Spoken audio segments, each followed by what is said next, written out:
요한계시록 강의 16번째 시간입니다. 그리고 이제 6장에 저희가 들어왔는데요. 6장에서부터는 본격적으로 이제 인을 떼시는, 그리고 그 인을 떼시면서 벌어지는 그러한 사건들을 기록하고 있습니다. 오늘은 요한계시록 강의 6장을 가면서 저희가 좀 염두에 두어야 되는 사전 지식이 있습니다. 지식이라는 것보다 이해하고 그렇구나라고 동의를 해야 되는 것이 있습니다. 그게 뭐냐면 아는 것과 모르는 것이라는 것입니다. 아는 것과 모르는 것. 아는 것은 우리가 분명한 지식, 이렇게 말할 수 있습니다. 안다라는 것의 근본은 성경이죠. 그러면 성경을 통해서 분명히 아는 것, 이것은 분명한 것이기 때문에 흔들리지 않는, 그런 누구나 다 알고 있고 이런저런 말에 따라서 바뀌지 않는, 분명하게 아는 것이죠. 문제는 모르는 것입니다. 성경을 하나님께서는 모든 사람이 알 수 있게끔 우리에게 다 열어놓으신 책이지만 아는 것은 알겠는데 또 많은 부분, 모르는 부분들이 있습니다. 그래서 이 모르는 부분을 궁금해하고 배우고자 하고 깨닫고자 하는 것은 좋은 것이고 긍정적인 것이고 그것은 선한 열심입니다. 성경은 모든 이에게 열려 있지만 모든 것을 다 동일하게 가르쳐 주지 않습니다. 모르는 부분들을 우리에게 남겨놓고 있는 것이죠. 중요한 것은 성경을 내가 창세기부터 계시록까지 다 이해하고 완벽하게 알겠다 라는 것도 중요하지만, 내가 다 이해하고 완벽하게 알겠다라고 성경을 배울 때, 우리가 하나님의 말씀을 들을 때 중요한 것은 아는 것으로 모르는 것을 배워가고 확신해 가야지, 모르는 것으로 아는 것을 본다거나 모르는 것으로 모르는 것을 보면 안 된다라는 것입니다. 그런데 우리들이 성경을 배울 때, 또 성경을 함께 나누고 이것에 대한 확실한 지식으로 받을 때, 즉 아는 것으로 받을 때 모르는 것을 가지고 모르는 것을 볼 때가 많이 있습니다. 즉 확실하지 않은 것을 가지고 다른 확실하지 않은 것을 배우려고 하는 거예요. 이해하려고 합니다. 그것이 큰 문제예요. 아는 것을 가지고 모르는 것을 알려고 해야 돼요. 그리고 아는 것과 모르는 것이 있다면 모르는 것에 집중하는 것이 아니라 아는 것에 집중하는 것이 성경을 바라보고 이해하는 바른 태도입니다. 모르는 것을 알아가는 것을 다양한 지식이라고 부릅니다. 다양한 지식. 즉 분명하게 이것이다 라고 모르기 때문에 이것을 다양한 지식이라고 불러요. 이 모르는 것을 알고자 하는 것을 다양한 지식, 그리고 분명히 아는 것을 말 그대로 분명한 지식, 확실한 지식, 이렇게 부릅니다. 그러면 다양한 지식, 이 범위에서 이곳저곳 아직 확실치 않기 때문에 이렇게 다 뻗어 있는 거예요. 그래서 이걸 다양한 지식이라고 말하고, 분명한 지식, 이것은 분명한 거예요. 이렇게 있는 게 아니고 분명한 거예요. 누구나 다 알고 우리가 확신한 거예요. 용어가 다양한 지식, 분명한 지식, 이렇게 부르는 겁니다. 왜 그러냐면 우리가 다 몰라도 이것은 지식입니다. 즉 우리가 언젠가는 알고 깨달아야 할 것이에요. 그래서 확실하게 모르지만 이것은 분명히 우리가 언젠가는 알아야 될 것이기 때문에 지식이라고 부르는 거예요. 그런데 확실치 않으니까 분명한 지식이라고 말하지 않고 다양하다. 즉 이렇게도 알 수 있다. 그래서 다양한 지식, 분명하지 않은 하나님의 말씀에 대해서 확실히 알고 있는 것은 분명한 지식. 자, 이건 어렵지 않습니다. 이제 우리가 요 확실한 지식과 다양한 지식, 요것을 이제 알고 이 개념을 알고 싶어 하는 다양한 지식을 채워갈 때 분명한 지식으로 다양한 지식을 봐야 됩니다. 다양한 지식으로 분명한 지식을 봐서도 안 되고 다양한 지식으로 또 다양한 지식을 봐서도 안 됩니다. 요 다양한 지식을 우리가 지식으로 깨달아갈 때는 분명한 지식으로 다양한 지식을 알아가는 것이 맞습니다. 그리고 이제 오늘 6장을 보려고 합니다. 아는 것으로 모르는 것의 실마리를 푸는 것, 이것이 아주 중요한 일입니다. 성경에서 특별히 계시록을 볼 때는 아는 것으로 모르는 것을 풀어가는 실마리를 삼아야 됩니다. 거꾸로 가면 안 되고 모르는 것으로 모르는 것을 자꾸 풀려고 해서도 안 된다라는 것이죠. 모르는 것을 계속 확대시키면 아는 것이 점점 희미해지기 때문에 아는 것을 더 자세히 더 분명하게 붙들 때 모르는 것이 이 다양한 지식, 이것이 확실한 지식으로 넘어올 수 있게 되는 것입니다. 계시록에서 제일 어려운 부분이 인재양, 나팔재양, 대접재양입니다. 이 세 가지를 지금 우리는 다양한 지식, 즉 아직 확실히 모르는 하나님의 말씀, 이렇게 놓고 접근하는 겁니다. 인재양, 나팔재양, 대접재양, 6장부터 19장까지 이어지는 이 계시록의 세 큰 재앙, 이것을 다양한 지식, 이제 우리가 알아가야 할 지식으로 놓고 분명한 지식으로 요 6장부터를 봐야 됩니다. 그러면 우리가 보았던 분명한 지식은 1장부터 5장까지입니다. 1장부터 5장까지 우리가 한 주 동안 계속 배우면서 이것은 분명한 지식으로 우리에게 이해가 되었고, 이 이해가 된 분명한 지식으로 6장부터 19장까지 다양한 지식을 지금 보고 해석하며 실마리를 풀어가는 것이죠. 이것은 쉽지 않습니다. 그런데 이 해석을 나만 할 수 있다 이렇게 말하면 이단이 되는 겁니다. 왜 그러냐면 분명한 지식임에도 불구하고 그 분명한 지식으로 이 다양한 지식을 풀어가는 실마리는 쉽지 않기 때문에 그렇습니다. 그래서 내 것만이 맞고 나만이 할 수 있다 말하는 순간 그 사람은 이단이 되는 겁니다. 그래서 누구도 그렇게 확신 있게 말해서는 안 됩니다. 그러나 우리가 분명한 지식으로 다양한 지식을 이제 배워가는 것이죠. 이것을 좀 기억하면 우리가 조금 겸손하게 하나님의 말씀을 대할 수 있습니다. 우리가 모르는 것이 먼저 무엇인가? 모르는 게 있습니다. 그게 뭐냐면 재앙의 시대의 구체적인 모습, 즉 인재앙과 나팔재앙과 대접재앙이 어느 시대 어떻게 구체적으로 일어나고 벌어지는가는 아직 모릅니다. 이것은 다양한 지식이 들어있는 겁니다. 아직 그 구체적인 것을 알지 못합니다. 본문에서 말씀하시는 이 재앙의 모습들이 현 시대, 지금 우리가 살고 있는 이 세대에 어떤 모양으로 어떻게 일어난다, 어느 때 일어난다, 몇 시에 일어난다는 모릅니다. 그래서 이것을 다양한 지식의 범주에 놓고 이제 보려고 하는 것입니다. 우리가 모르는 것을 이제 알아가려고 하는데요. 그때 두 가지 잘못된 시선이 있습니다. 이 6장부터 19장에 나오는 이 재앙에 대해서 두 가지 잘못된 시선으로 우리는 그동안 배워왔습니다. 그게 뭐냐면 첫 번째는 이 재앙이 우리와 연관성이 없는 재앙이라고 가르치고 또 그것을 설교했던 목사님들이 많이 있습니다. 그리고 그렇게 믿고 있는 성도들이 있어요.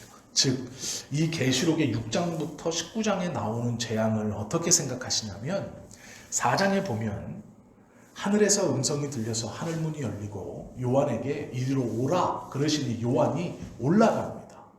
그것을 휴거라고 말씀하세요. 그래서 4장에서 요한이 올라간 것을 믿는 자들이 미래에 휴거를 당해서 하늘에 올라간다 이렇게 연결시켜서 해석하시는 거예요. 그래가지고 4장에서 요한이 올라간 일을 교회가 휴거했다, 그래서 4장 이후에 벌어지는 일들은 휴거 당하지 못한 이 땅에 남아있는 사람들이 당하는 일이다. 그래서 6장부터 19장의 환란은 우리와 상관없고, 왜? 우리는 다 휴거당할 거니까. 오라 할 때 요한처럼 우리는 다 올라갈 거니까. 그리고 남아있는 휴거당하지 못한 사람들이 당하는 것이 6장부터 19장까지 있는 인재양, 나팔재앙, 대접재앙을 우리는 안 당하고 그들 남아있는 사람들이 당할 것이다. 이렇게 말하는 거예요. 들어보셨습니까? 휴거당한 다음에 이 일이 일어나니까 우리하고 상관없지만 이렇게 말씀하시는 분들이 있었어요. 즉 이게 왜 위험하냐면 요한계시록 6장부터 19장까지의 일이 우리하고 상관이 없는 게 돼버려요. 우리는 하늘에서 구경하는 거고 휴거당하지 못한 사람들이 당하는 일이다. 그러기에 우리하고는 상관없다. 이렇게 가르치는 것이죠. 요한계시록 4장 1절에 보면 이힐 후에 내가 보니 하늘에 열린 문이 있는데 내가 들은 처음에 내게 말하던 나팔 소리 같은 그 음성이 이르되 이리로 올라오라.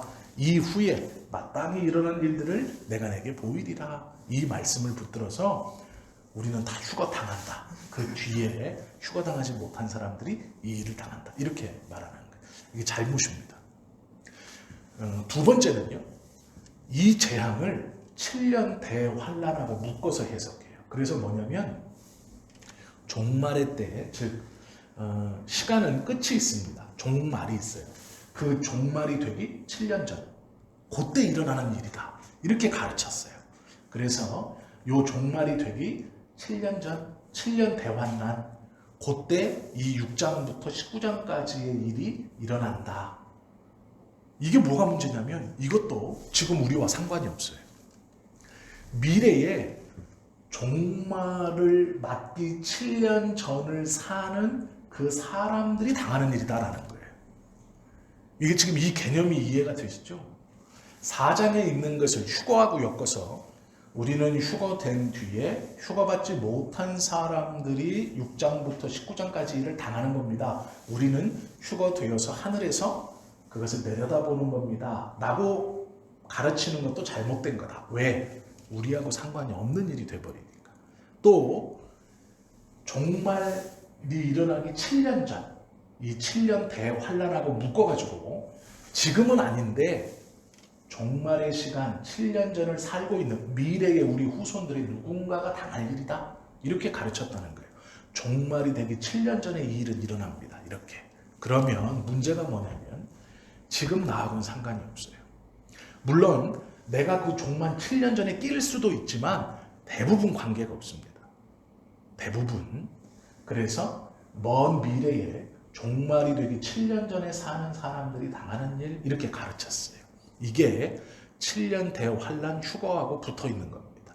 이 두 가지 다 잘못된 시각이에요. 왜 그러냐면 하나님의 말씀은 현재성이 있습니다. 즉 예수님께서 2000년 전에 이 땅에 오셔서 또 예수님이 이 땅에 오시기 전 예수님이 오신다는 것을 가르쳤던 구약의 많은 성경의 말씀들, 또 예수님이 이 땅에 오시고 그 예수님과 함께 공생애를 보낸 12명의 제자들이 하나하나 기록한 이 성경의 말씀이 그 당시 예수님께서 승천하시고 약 100년 안에 다 쓰여져서 초대교회에 보여졌습니다. 과거에 쓰여진 거예요. 그런데 이것을 우리는 현재에 2000년이 지난 현재에 하나님의 말씀으로 믿고 그 말씀을 나누면서 하나님께서 내게 해 주시는 하나님의 말씀으로 받고 있습니다. 이것이 성경의 현재성이에요. 지금 나에게 이 과거에 기록되어지고 회람되었던 말씀이 나에게 지금 역사하시는 말씀이라고 우리는 믿는 것이죠. 이것이 성경의 현재성이에요. 그러면 이 계시록의 말씀이 우리는 휴거된 뒤에 남아있는 사람들에게 일어나는 일이다 라고 하면 성경이 현재 나하고의 관계가 있는 일이 됩니까? 없는 일이 됩니까? 없는 일이 돼버려요. 그래서 성경의 현재성을 부정하는 일이 됩니다. 종말의 7년, 종말이 되기 7년 전에 일어나는 7년 대환란이니까 지금 나와는 상관이 없고 미래에 그것을 살아가는 사람들이 누군가는 당할 일이다 라고 가르쳐도 성경의 현재성을 부정하는 일이 됩니다. 만약에 이것을 그렇게 믿는다면, 그렇게 받는다면 우리는 하나님의 말씀을 들을 필요가 없어요. 이것은 다 과거에 대한 이야기고 계시록은 다 미래에 대한 이야기이기 때문에 우리가 하나님의 말씀을 지금 나에게 주시는 말씀으로 받을 필요가 없게 됩니다. 즉, 이 말씀을 미래의 일이나 나와 상관없는 일로 받으면 안 된다라는 거예요. 그러면 이 두 가지 해석을 왜 그렇게 보면 안 되는가에 대해서 우리는 성경에서 그 예를 볼 수 있습니다. 그게 뭐냐면 출애굽 사건입니다. 출애굽 때 애굽 사람들과 이스라엘 백성들이 같이 있었습니다. 그리고 이 같이 있는 일에 10가지 재앙이 일어났어요. 이스라엘 백성들이 없을 때 일어난 것도 아니고 이스라엘 백성들이 따로 떨어져 있을 때 일어난 게 아니에요. 함께 애굽이라는 나라에서 살아갈 때 10가지의 재앙이 일어났습니다. 잘 이해하셔야 됩니다. 이것을. 10가지의 재앙이 누구에게 일어났나요?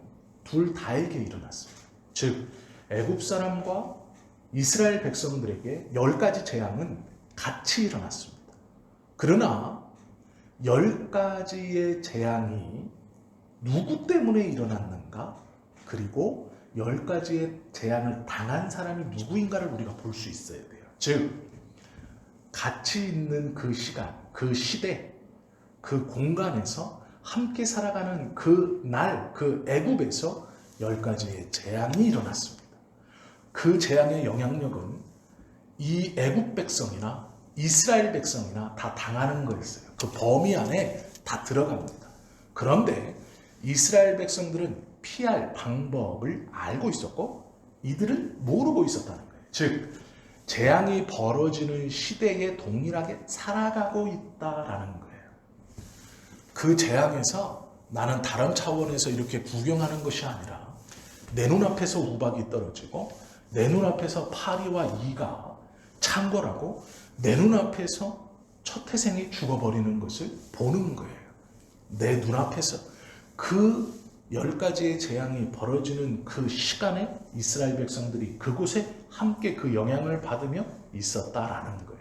이것이 말씀의 현재성이고 재앙이 벌어질 때의 우리의 위치가 어디인가 그것을 보여주는 거예요. 이 출애굽의 사건이. 즉 출애굽의 사건에 일어났던 10가지 재앙에 이스라엘 백성들이 안전할 수 있었던 이유는 하나님의 말씀대로 행했기 때문이지 다른 이유가 없습니다. 그 재앙이 그 시간 그대로 함께 일어난 거예요. 즉 재앙이 벌어지는 시대에 함께 살아갔다라는 거예요. 그러면 이 계시록 6장에서부터 벌어지는 이 사건에 우리도 어떻게 될까요? 함께 살아간다라는 거예요. 그러면 이 출애굽의 사건처럼 지금 이 재앙이, 이 말씀이 현재성으로 우리에게 주어져서 우리가 오늘 이것을 함께 나누고 있는데 전쟁이 벌어지지 않고 있지 않습니까? 역병이 벌어지지 않고 있지 않습니까? 아니에요. 그게 아닌 거예요.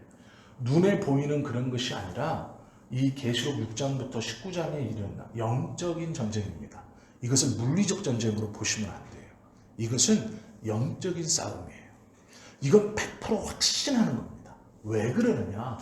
이것이 우리가 알고 있었던 대로 문자 그대로 일어난다라고 본다면 어떠한 것은 일어나서 끝났어야 돼요. 그리고 어떠한 것은 지금 일어나고 있어야 되고 어떠한 것은 앞으로 일어나야 됩니다. 그러면 우리는 요 때부터 요 때까지 그대로 다 사는 사람들이 아니에요. 과거에 일어났던 사건, 지금 일어나는 중, 앞으로 일어날 일 중에 우리는 한 곳만 살 수 있어요. 즉, 이 6장부터 일어날 이 일 처음부터 마지막까지 다 살지 못해요. 중간만 살지 못해요. 미래를 살 수도 없습니다. 과거를 살 수도 없어요. 이게 무슨 얘기냐? 하나님의 말씀의 현재성이 이 성경의 말씀이 물리적으로 벌어지는 일이라면 6장부터의 일이 우리는 6장에서 벌어지는 인재앙은 이미 지나갔을 수도 있고 대접재앙만 받아야 되는 거예요. 또 아직 나팔재앙은 일어나는 중이고 대접재앙은 미래에서 일어날 재앙인 거예요. 즉 이게 무슨 말이냐? 하나님의 말씀이 어떤 것은 이미 지나간 것이 되고 어떤 것은 나에게 이제 내가 당하는 것이 되고 어떤 것은 지금은 상관없는 미래의 일이 돼버린다는 거예요. 이게 하나님의 말씀이 어떤 말씀은 지나갔기 때문에 나에게 영향이 없고 어떤 말씀은 내게 지금 영향이 있고 어떤 말씀은 미래에 영향이 있다 이렇게 말씀을 토막내버리는 거예요. 굉장히 잘못된 말씀을 접근하는 자세입니다. 그래서 이것을 물리적으로 이런 일이 일어난다라고 보는 것은 잘못된 성경을 보는 것이고 영적인 전쟁이다라고 보는 것이 거의 확실합니다. 그러나 중요하게 여겨야 될 것, 제가 앞에 말씀드린 것처럼 우리는 다양한 지식, 불확실한 지식을 지금 함께 나누고 있는 겁니다. 그러면 확실한 지식으로 불확실한 지식을 보는 거예요. 자, 이걸 다시 한번 기억해 주시고요. 우리는 재앙의 시대를 살고 있습니다. 이것은 앞으로 벌어질 일이 아니에요. 과거에 벌어졌던 일도 아닙니다. 지금 우리에게 벌어지는 일이기 때문에 하나님이 지금 우리에게 이 말씀을 주고 있다라는 거예요. 이게 말씀의 현재성입니다. 성경의 현재성이에요. 우리에게 주시는 계시의 말씀의 현재성입니다. 그러면 우리는 이 재앙의 시대에 살아가고 있는 사람들이에요. 그런데 문제는 이 말씀이 구체적으로 어떻게 적용되는지는 몰라요. 즉 분명한 지식은 내가 이 말씀의 현재성, 이 재앙의 현재 속에 살고 있구나. 그러기에 하나님이 나에게 이 말씀을 주셔서 위로하시고 깨닫게 하시는구나 라는 것은 분명한 지식이에요. 그러면 내가 이 재앙의 시대에 살고 있다는 것은 분명한데, 즉 이 말씀이 나에게 지금 들려지고 내가 이 말씀을 통해 하나님의 음성으로 받고 하나님의 음성을 통해 깨달음과 위로를 받는 것이 지금 나에게 분명한 사실이에요. 그런데 우리가 잘 모르는 건 이 재앙의 시대를 살고 있는 나의 삶 속에 이 재앙이 어떻게 구체적인 모양으로 일어나는가는 아직 모르는 거예요. 이것은 다양한 지식에 속해 있는 겁니다. 구체적으로 우리가 말탄자를 좀 보려고 하는데요. 이 6장을 요약하면 이렇습니다. 인을 딱 떼시자마자 네 생물이, 보좌에 있던 네 생물이 큰 소리로 말하는데 그 중에 한 생물이 우레와 같이 오라라고 해요. 자, 이거를 생각해 보세요. 네 생물이 이렇게 탁 모여 있는 게 아니고 이렇게 떨어져 있는 거예요. 보좌가 있고 떨어져 있습니다. 그런데 어떤 생물이 첫 번째 말했는지는 몰라요. 보좌를 중심으로 왼쪽에 있는 생물인지 오른쪽에 있는 생물인지 오른쪽 뒤인지 왼쪽 뒤인지 왼쪽 앞인지 누군지는 모르지만 그 생물 중에 하나가 오라라고 말했어요. 그러니까 요한이 그곳으로 갑니다. 그 생물에게 가요. 그리고 나서 이제 벌어지는데 제일 먼저 본 게 뭐냐? 흰 말을 탄 사람을 봅니다. 흰 말을 탄 사람을 보고 또 두 번째 인이 떼어지자 오라 하니까 여기에 있었던지 여기에 있었는지 모르지만 여기에 있다가 이쪽으로 가는 거예요. 오라 해서 그쪽으로 조금 가서 봅니다. 그리고 두 번째 말 탄 사람을 봐요. 또 세 번째 인이 떼지자 오라 해서 어디로 또 가요. 세 번째 생물이 오라 했으니 글로 갑니다. 그리고 세 번째 말 탄 자를 봐요. 또 네 번째 인이 떨어지자 네 번째 생물이 오라 그러니 또 그리로 갑니다. 그래서 그곳에서 네 번째 말 탄 자를 봅니다. 첫 번째 말 탄, 흰 말을 탄 자는 재앙이 있어요. 그것이 전쟁인지 뭔지는 모르겠어요. 자, 두 번째 말 탄 자는 내란이라고 그래요. 근데 그것도 잘 모르겠어요. 세 번째는 기근이고 네 번째는 사망이 찾아오는 이야기입니다. 이게 주제별로 묶으면 그래요. 전쟁과 내란과 기근과 사망이에요. 이것이 말 탄 자들이 일으키는 일입니다. 그러면 첫 번째 말 탄 자가 문제가 돼요. 왜 그러냐면 예수님께서 하나님의 권능을 상징하는 오른손에서 이 두루마리를 받아서 인을 탁 떼시는데 첫 번째 인을 예수님이 뗐습니다. 그때 한 생물이 소리쳐요. 오라! 하니까 요한이 쪼르르 갑니다. 그래서 보니까 백마를 탄 자가 보여요. 근데 우리는 이거를 누구라고 배웠습니까? 여태까지? 계시록에서 백마 탄 사람? 무조건 누구예요? 예수님이라고 배웠어요. 왜 그러느냐? 요한계시록 19장 11절에 보면요. 백마 탄 사람이 나와요. 자, 요한계시록 19장 11절 제가 읽어드릴게요. 또 내가 하늘이 열린 것을 보니 보라 백마와 그것을 탄 자가 있으니 그 이름은 충신과 진실이라. 그가 공의로 심판하여 싸우더라. 요한계시록 19장에 백마 탄 사람이 등장하는데 그 사람이 백마를 타고 싸웁니다. 그런데 뭐로 싸우냐? 충신, 진실, 공의로 심판하며 싸워요. 이게 예수님이거든요. 그래서 이 계시록 19장에 나오는 백마 탄 사람이 예수님인 건 맞아. 그러면 쭉 와서 6장에 나오는 첫 번째 인을 딱 뗐을 때 등장한 백마 탄 사람이 분명히 예수님일 거야. 이렇게 말하는 거예요, 지금. 그런데 문제는 예수님이 재앙을 선언하고 있는 거예요. 예수님이 지금 재앙을 주고 있는 거예요. 뭔가 이상하지 않습니까? 예수님은요, 승리하시는 분이에요. 이 19장의 예수님은 승리하고 심판주인데 6장의 백마 탄 사람은 재앙을 줘요, 지금. 우리가 왜 제가 이 순서를 말씀드리냐면 잘 보세요. 권능을 상징하는 하나님의 오른손에서 인을 누가 받았습니까? 예수님이 받았어요. 어린 양이. 자, 그 인을 지금 누가 뗐습니까? 예수님이 뗐어요. 첫 번째 인을. 그러자 첫 번째 생물은 아니지만 그 네 생물 중 한 생물이 오라 그래서 요한이 쪼로로 봅니다. 자, 그러면 이 광경을 생각해 보세요. 보좌에는 지금 누가 계세요? 하나님이 앉아 계세요. 그 옆에 어린 양의 모습을 한 예수님이 첫 번째 인을 떼셨어요. 그러자 생물이 소리칩니다. 그래서 요한이 가서 봤어요. 말 탄 자예요. 백마 탄 자. 이게 예수님일까요? 아니에요. 왜요? 예수님은 지금 어디 계세요?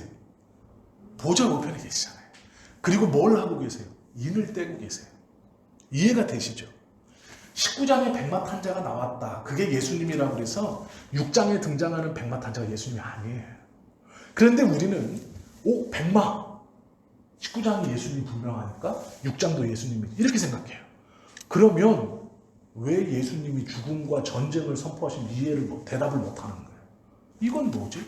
왜요? 예수님이 성도들을 죽이는 일을 하거든요, 지금. 이게 설명이 안 되는 거예요. 그런데 우리는 당연히 백마라고 하면 예수님이니까 19장에 예수님이지, 그러니까 6장도 예수님이야 이렇게 말해요. 그러면 보좌 옆에서 지금 인을 떼시는 분은 어디 간 거예요? 그분은 누구?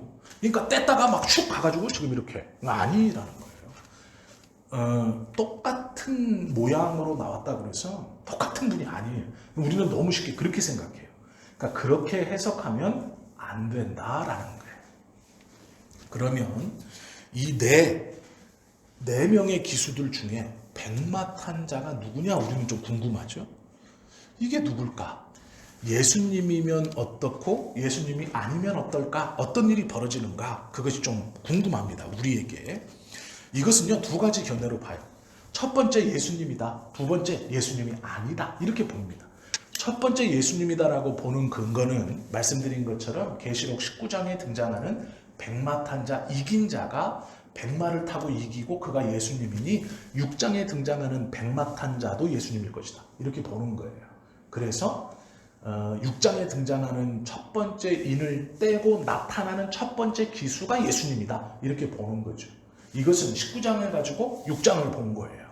그런데 이렇게 보면 논리적으로 말이 맞지 않아요. 순서적으로도 맞지 않습니다. 그러면 예수님이 아니다라고 보는 게 맞아요. 예수님이 아니다라고.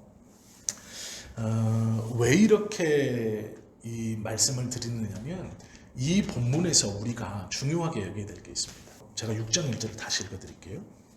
내가 봄에 어린 양이 7인 중에 하나를 떼시는데 그때에 내가 들으니 내 생물 중에 하나가 우레소리와 같이 말하되 오라 하기로 이렇게 되어 있습니다. 그러면 지금 이제 6장부터 재앙이 시작됩니다.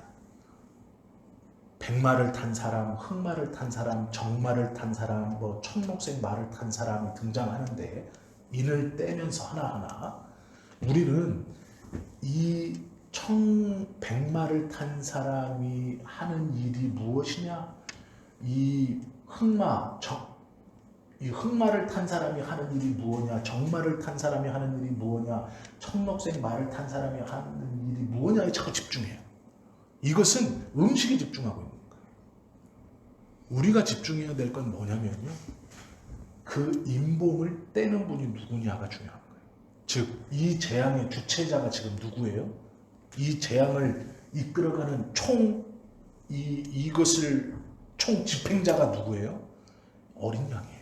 이게 중요한 거예요. 이 장면에서.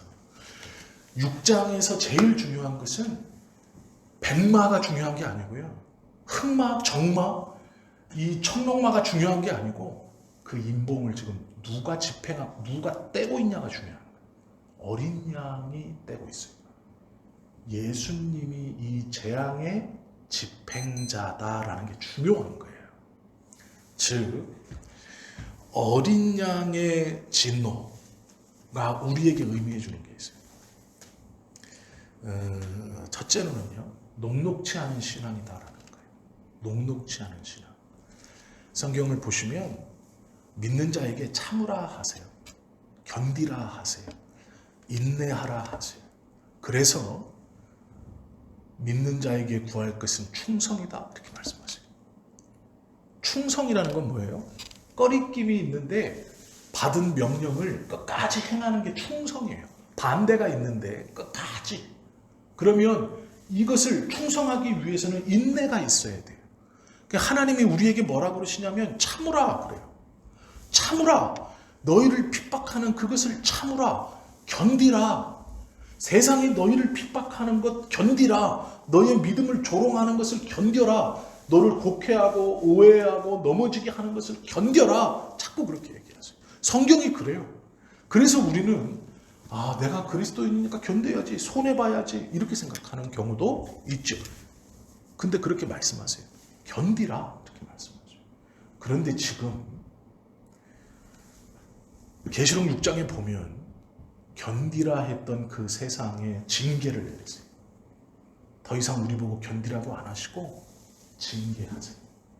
즉 예수님이 참다가 징계하는 거예요. 왜 징계하냐면 내 백성을 계속 핍박한 세상이기 때문에 그래요. 즉 이 환란을 집행하시는 분이 예수님이세요. 왜 이렇게 이 세상에 대해서 진노를 쏟으시느냐? 참으라 했던 내 백성이 참을 만큼 참았다는 거예요. 너희가 계속해서 내 백성을 괴롭히냐? 내가 초토화시켜버립니다. 내가 못 참겠다는 거예요. 내 백성을 내가 참으라 했는데 이제 내가 세상에 대하여 참지 않겠다라는 거예요. 내 백성을 이제 내가 참으라 하지 않겠다. 즉 내가 참지 못하겠다. 내 백성을 내가 세상에 대하여 참고 견디라 가르쳤고 참고 견디라 했지만 내가 내 백성이 참고 견디며 당하는 핍박과 고통과 아픔을 보니 내가 세상에 대해 이제 못 참겠다. 우리의 신앙이 녹록지 않다는 거예요. 예수님이 세상에 대해서 심판하시는 거예요. 세상은요, 그만큼 악하게 우리를 괴롭히고 우리를 박해하고 우리를 둘러싸고 우리를 누르는 거예요. 예수님이 그 세상에 대해서 재앙을 쏟아붓는 거예요. 심판의 자리에서 심판자로서 진노를 쏟아부어 종말을 맞게 하신다라는 거예요. 이유는 하나예요. 참으라 명령하신 당신의 백성들을 세상이 계속 핍박함으로 예수님이 참지 않으시는 거예요. 이것이 심판의 주관자가 예수님이라는 거예요. 우리가 이것을 중요하게 여겨야 돼요. 백색말이 중요한 게 아니에요. 흑마, 정마가 중요한 게 아니에요. 이 기수가 뭐냐, 뭐를 뜻하냐, 우리의 삶에서 어떻게 일어나냐가 중요한 게 아니에요. 예수님이 집행자이시고 이젠 예수님이 참지 않으신다. 그날이 종말이라는 거예요. 그것이 우리에게 중요한 거죠. 신앙은요, 밝은 면과 어두운 면이 다 있어요. 그러나 감사한 것은요, 광야 40년만 있다면 그냥 망하는 거죠. 출애굽의 1세대는 불평하다 광야에서 돌고 다 죽었어요. 가나안을 약속받았지만 40년을 광야에서 뱅뱅 돌다 그 가나안을 들어가 보지 못하고 죽었어요. 우리는요, 그런 백성이 아니죠. 우리는 죽어 멸망할 백성이 아니래요. 가나안이 약속돼 있어요. 그런데 가나안을 들어가 하나님 앞에, 하나님 옆에, 하나님의 말씀대로 살아갈 거지만 이 땅에서의 40년은 혹독하다는 거예요. 너희의 선배들이 죽어 넘어갈 만큼. 그것이 우리의 삶이라는 거. 그것이 세상이라고 말씀하시는 거. 믿음을 지키고 산다는 건 혹독한 거다. 그러나 우리에게 소망이 있는 건 가나안 때문이에요. 예수님이 참으라 우리에게 말씀하시지만 예수님이 참지 않으시기 때문에 우리에게 소망이 있는, 그게 중요한 거예요. 6장 전반부에서 중요한 건 그거예요. 예수님이 집행자가 되신다. 예수님이 참지 않으신다. 예수님의 진노는요, 미래의 사건, 이늘 때여 일어나는 사건이 어떠한 것이냐가 아니라 누구에게 달려있느냐를 우리로 알게 하시는 거예요. 그 사건이 몇 날, 몇 시, 몇 분에 핵폭탄이 한국에 떨어져서 일어나는, 이게 중요한 게 아니에요. 이런 사건을 아는 게 중요한 게 아니고 누구의 손에 달려있느냐. 누구의 손에 달려있습니까? 예수님의 손에 달려있는, 이게 중요한 거예요. 우리가 계시록을 보고 성경을 보고 하나님의 말씀을 깨달아가면서 알아야 될 것은 이 계시록에 등장하는 이 사건들이 어떻게 일어나느냐가 아니고 그 일이 누구의 손에 달려있느냐, 누가 집행하시고 누가 주관하시느냐, 이것을 우리가 알아야 돼요. 그분이 예수님이에요. 그분이 예수님이기 때문에 소망이 있는 거예요. 그분이 예수님이기 때문에 이걸 끝까지 읽을 수 있는 거예요. 이 일이 끝까지 일어나도 되는 거예요. 집행자가 예수님이기 때문에, 분노를 쏟으시는 분이 예수님이기 때문에, 사건이 중요한 게 아니라 예수님의 손에 달려있기 때문에 우리에겐 이것이 위로가 되는 거예요. 나를 불러주신 하나님, 그 하나님의 부르심이 확실하다면 이 사건이 어떻게 일어날까가 내 삶에서 중요한 게 아니라 이 사건을 누가 주도하시고 누가 집행하시고 누구 손에 달려있느냐, 이것을 알 때 우리는 확신과 감사와 평안함에 나아갈 수 있는 거예요. 주변에서 전쟁의 소문, 기근의 소문, 핍박이 일어나도 이 사건의 중심이, 이 사건을 행하시는 분이 누구이냐에 대한 확신이 있다면 당당할 수 있고 감사할 수 있는, 절망하지 않고 넘어질 수 없는 거예요. 사건이 아니라 누구 손에 붙들려 있느냐가 중요하다라는 것이죠. 그리고 맨 마지막은 우리를 이것을 분명히 안다면, 즉 6장을 들어가면서 이제 다음 주에 볼 건데, 6장을 들어가면서 우리가 꼭 기억해야 할 것은 이것을 총 집행하시는 분이 예수님이시고 그 예수님이 참지 않고 분노를 쏟으시고 사건이 아니라 예수님의 손에 달려있다는 것이 중요하다라는 것을 안 사람은 찬양으로 나아가게 되어 있어요. 찬양할 수밖에 없어요. 사장에서 있었던 성부 하나님과 함께 찬양받으시는 성자 예수님, 어린 양의 모습으로 등장하셔서 그 인을 떼기에 합당하셔서 찬양받으시기에 합당하고 권위의 오른손에서 이 두루마기를 받으시기에 합당하신 분이기 때문에 천사와 천군이 노래하면서 찬양했던 그 예수님을 우리도 이 일을 집행하시는 분이 예수님이시고 그 집행하시는 분의 손안에 이 미래의 일이 달려있기 때문에 그것을 확신한다면 우리도 찬양할 수 있는 거예요. 이게 언제 일어날까? 어떻게 일어날까? 무슨 것으로 일어날까? 그래서 누가 몇 날 몇 시 어떤 일입니다 알려주면 이런 게 아니에요. 그따위 것이 아니에요. 그 하찮은 것이 아니에요. 그것이 있다면 감사할 수 있고 확신할 수 있는 거예요. 그래서 이 천사들이 찬양하듯 24장로가 영광을 돌리듯 우리도 찬양하고 영광을 돌릴 수 있는 거예요. 어쩌면 우리가 지금 이 영적 전쟁에 어떠한 분은 백마가 첫 번째 인을 떼어 백마가 우리의 삶에 활개치는 분쟁이 일어나고 다툼이 일어나고 분노가 일어나고 흑마가 말하듯 정마가 말하듯 기근이 있고 다 뺏긴 것 같고 다 빠져나간 것 같고 아무것도 손에 쥔 것이 없는 것 같아. 혼돈과 외로움, 어떻게 벗어날 수 없는 삶의 자리에서 이제 끝났다라고 생각하는 그러한 영적인 이것에 들어와 있을 수 있습니다. 더 무슨 일이 벌어질까? 하루하루 숨 쉬는 게 힘들고 내일이 되면 더 절망이고 다가올 것이 더 절망인 상황에 있을 수 있어요. 그러나 그게 중요한 게 아니에요. 그것에 집중하고 그것이 우리 삶을 어떻게 하는 게 아니에요. 이것을 떼시고 집행하시는 분이 누구인가? 왜 집행하시는가? 세상에 대하여 분노를 쏟으시는 예수님, 사건이 아니라 누구의 손에 붙들려 있는가를 안다면 그것에서 일어날 수 있어요. 그것에서 나올 수 있어요. 그것에 파묻히지 않을 수 있어요. 찬양할 수 있고 감사할 수 있다. 그것이 6장에서 우리에게 주시는 위로예요. 우리가 말씀을 받을 때 놓치면 안 되는, 그러기에 이 계시록의 말씀이 두려움이 아니라 소망이고 감사가 되는 것. 어떠한 일이 두려운 일이 기록되어져 그것이 일어난다 하여도 그것을 주관하시는 분이 예수님이기에 우리는 소망이 있는 것이고, 사건이 아니라 누구의 손에 붙들려 있는가를 분명히 아는 자는 감사할 수 있는 것. 이것이 믿음이고 이것이 신앙이고 이것이 우리에게 주신 구원이에요.